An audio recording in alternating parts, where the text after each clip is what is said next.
Quite a few people wrote me over time about Henry rifles, not the original Henry, the newer Henry company, all made in the USA. Actually, people had really good things to say about them, but I didn't find any in used racks. And then all of a sudden I found two.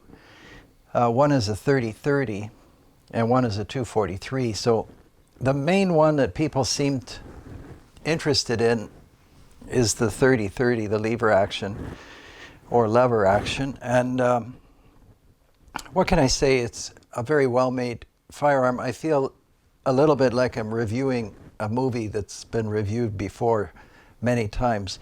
But it was new for me. So, I mean, I took note of the weight of the rifle. It's a heavy octagon barrel. The sights and everything are quite familiar to you.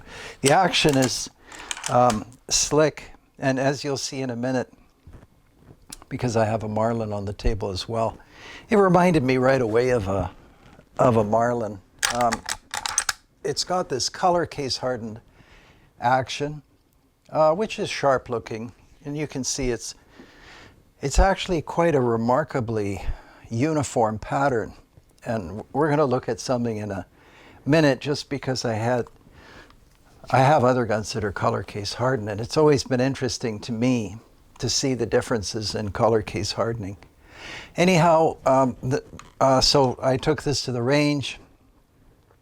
As you know, I'm more interested in practical accuracy than target accuracy, because I think it's safe to say this is a hunting rifle. Some excellent groups. These were fired with the metallic sights, which I prefer anyway. And it's a nice coincidence that I can see above the rail, which the rifle came with. This is a used rifle, even though it's in excellent condition. It has some very good, I don't know, is this laser cut? Probably checkering.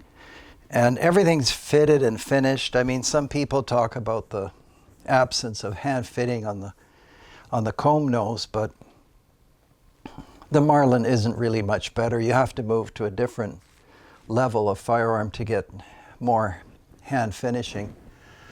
Like I said, the most notable thing is the heft, and I think that contributed to some really excellent groups, because I was shooting off sandbags. There are some kind of really unusual features too, but very practical. So this probably reminds you of a tubular fed 22. I mean, that's the first thing and probably the only thing that comes to mind. And so, yeah, you turn the little thing and then you pull the brass tube out and you drop the rounds in. So I very much had a feeling that this is, you know, the fellow that runs this company is a smart guy, and he had to look for ways to essentially make a Marlin that had maybe more attractive features, but in a less expensive way, and you get rid of a lot of complexity with this tube. And generally, as you know, simpler is better. So I think I have a fairly high opinion of this rifle. I'll have to shoot it more just to get used to that weight. There's something about 30-30 carbines or carbines that makes me think they should be lightweight. But I'll set it down, and now we'll take a look at the Marlin. And you know, you can go back and forth in the video. Oh, by the way, I finally have a mic. You know, I'm not on the best terms with all this technology, and I have to apologize. Some people wrote me about the last video about 22s. I guess the quality wasn't that high, but I think we've addressed those issues. You know, I'm still getting used to films in color. I'm in the black and white era, so this is very fantastic to me. Anyhow, this is the 336Y. I bought it for a young fellow, and I mean, to me, that's the same as the Henry. But we're going to look at the internals in a second. Not too much, but some. Before we do that, though, I'll set this down, and we'll have a look at this Henry single shot. Now, as you know, I like single shots, and this isn't an inexpensive firearm.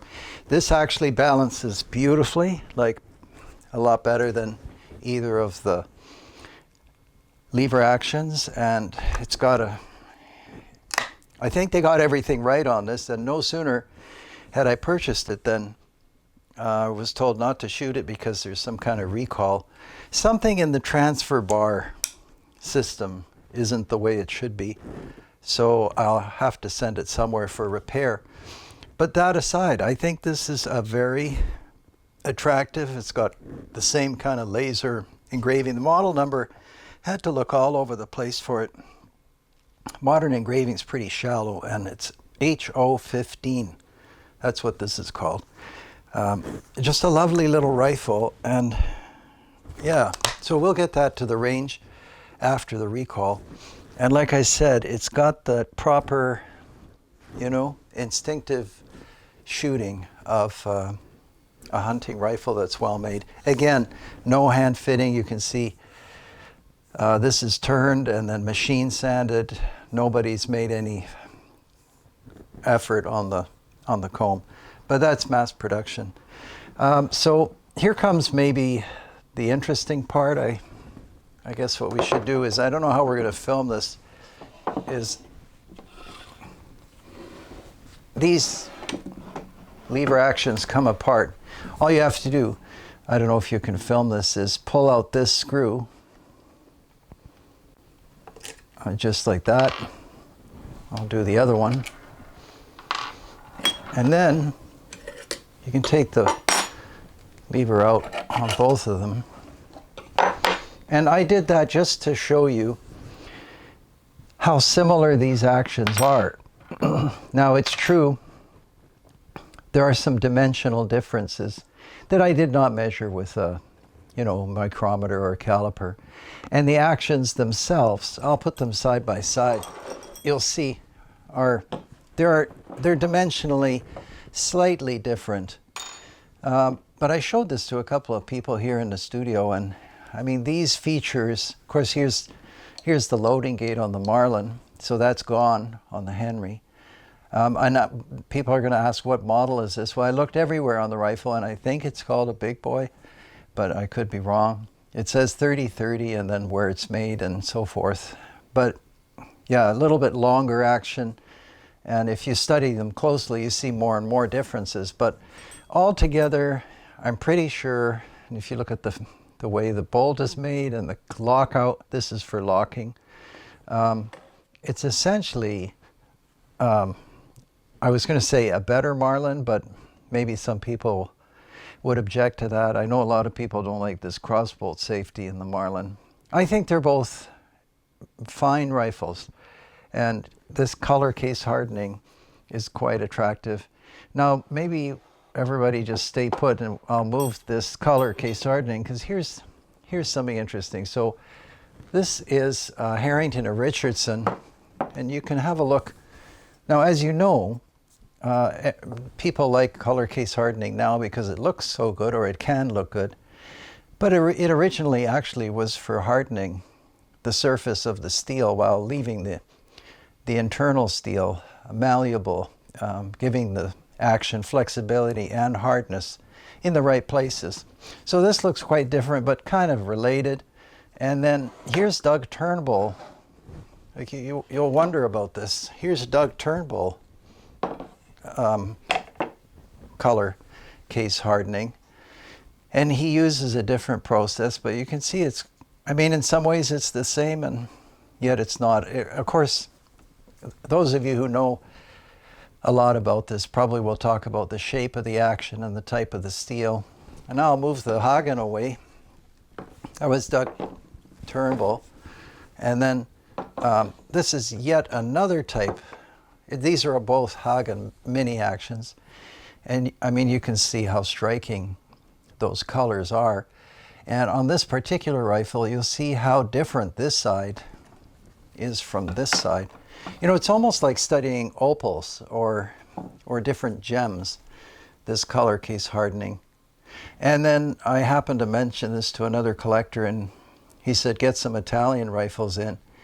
and he was explaining to me that somehow the color hardening is dipped.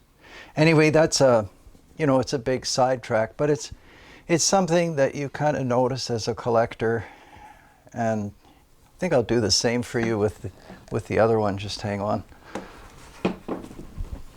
Just because it's so interesting how the colors unfold on the steel. I think this one by Turnbull, and I think I told you I visited his shop way back when he was just starting out. Meticulous attention to detail and a really fine person. But yeah, these are, I mean, some of the colors are phenomenal. The whole rifle is just sensational. Anyway, so where does this all lead?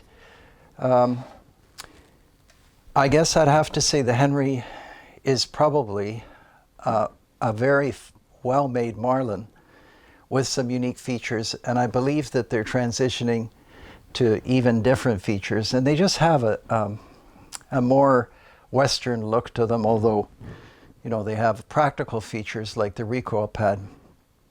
With either of these, the Marlin or the Henry, there are no issues with accuracy, especially considering what the rifle is going to be used for.